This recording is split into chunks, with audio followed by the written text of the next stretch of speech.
Olá pessoal, saudação reverencial a cada um de vocês. Estamos aqui hoje para prosseguir os nossos estudos do livro Catolicismo na Senda Iniciática. Hoje vamos estudar o capítulo 19, que tem um título muito importante: A Igreja Católica na Contramão do Saber. Galileu, Jordano e os gnósticos foram alvos da agnóia católica, cerceadora do livre-arbítrio do ente humano.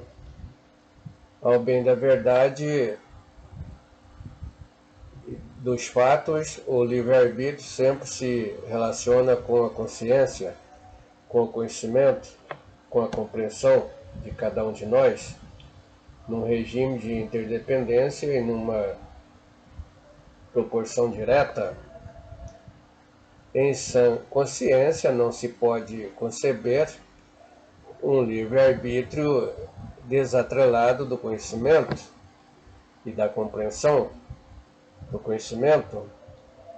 Conhecimento e livre-arbítrio possuem uma relação holística de proporcionalidade direta entre si. O conhecimento de si mesmo, dos fatos, dos fenômenos cósmicos, capacita o ente humano ao exercício do livre-arbítrio, conferindo-lhe autonomia psicológica, o que lhe permite ampliar o livre-arbítrio para fazer escolhas conscientes. Quanto maior é o conhecimento de uma pessoa, maior é o seu livre-arbítrio, maior é a sua capacidade de escolha e vice-versa.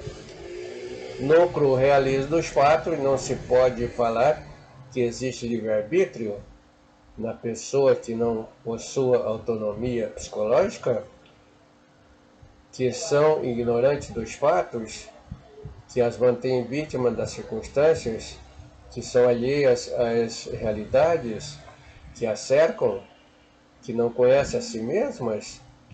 Se por um lado o desconhecimento, a agnóia dos fatos, confere impotência, atormenta, oprime, etc., ao manter preso o homem sob as coisas com as quais se defrontará, com frequência tanto no campo material como no espiritual, por não saber agir, o conhecimento direto das mesmas capacita-o a atuar com consciência, com autonomia, na aquisição de sua liberdade.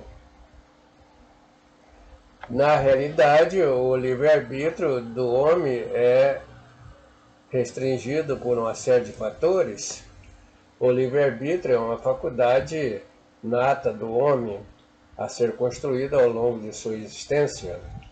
Nascemos com uma pequena porcentagem de livre-arbítrio, 3% apenas, como nos diz a psicologia revolucionária.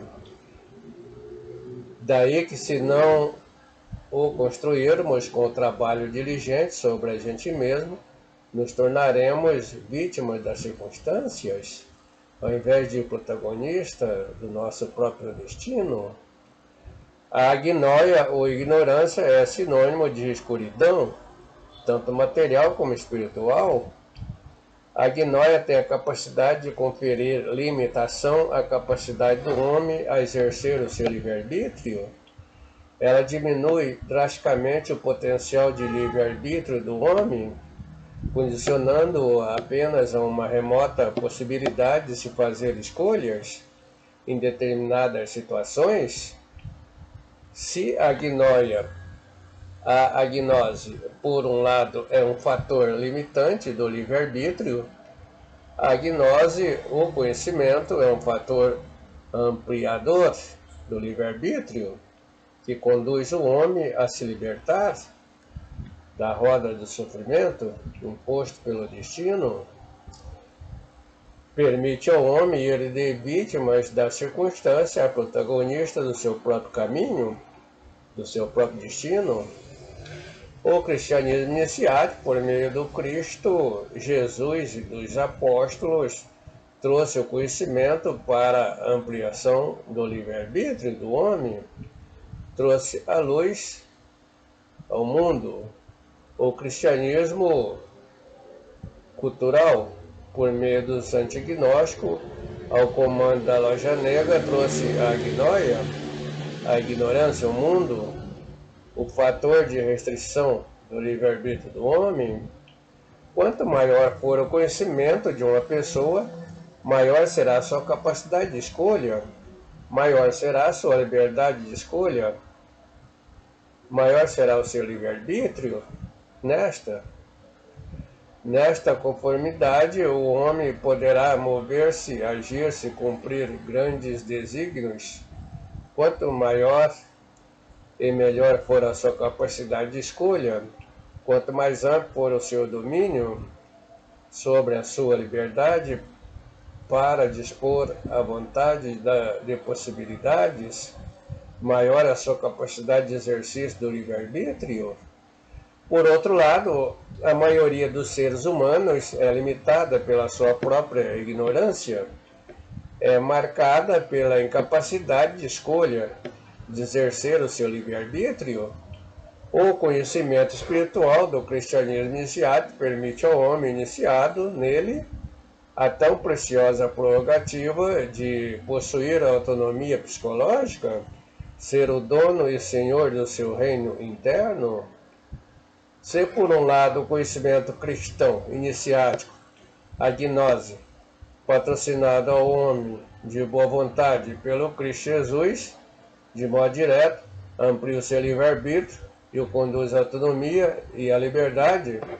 Por outro lado, a ignorância, a gnóia, configurada pela Igreja estatal, sistematizada, o conduz à escravidão, à dependência de um padre, de um bispo, de um pastor, etc., para tentar lhe conduzir de modo indireto ao caminho delineado por Jesus Cristo.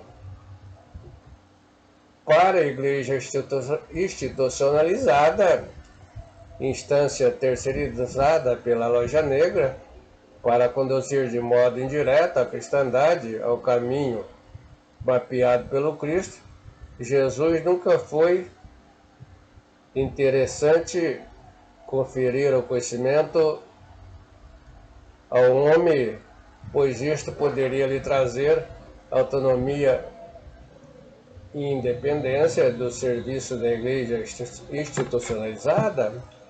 Por isto, ao longo dos tempos, a igreja institucionalizada abriu fogo às fontes do conhecimento, queimou livros e pessoas atreladas ao saber. Assim, a igreja estatal, considerava uma real ameaça, perseguia e combatia qualquer pessoa ou organização que propagasse o conhecimento iniciático, libertador, que é a gnosis. Assim, a igreja institucionalizada foi implacável ao longo dos tempos no combate aos iniciáticos, combateu Giordano Bruno, Galilei, João Haddad e outros cristãos iniciáticos, que são gnósticos. Com isto, a igreja sistematizada desconfigurou, depreciou, desvalorizou a real doutrina cristã, universal primigênia. Agora, para revolucionar a doutrina do Cristo, reconduzi-la ao seu padrão de beleza e pureza original, temos que perceber e compreender o estrago feito por Irineu e seus sequazes, por Constantino e os papas antignósticos que o seguiram, por todos que combateram a gnose. Todos eles promoveram a gnóia, o fator de cerceamento do livre-arbítrio, que trouxe a escuridão e a perda da autonomia ao cristão do círculo cultural ao longo dos tempos. Até aqui, então, a nossa leitura, esperando que sirva de estímulo que sirva de estímulos para você poder ler o livro, e também, se puder e quiser, assistir às nossas aulas, às nossas atividades, participar das nossas atividades remotas todos os dias às 20 horas aqui no canal da WebSal. Como fazer isto você encontra aqui nas descrições do vídeo, um pouco abaixo de onde você está assistindo. A paz reverencial, até a nossa próxima videoaula.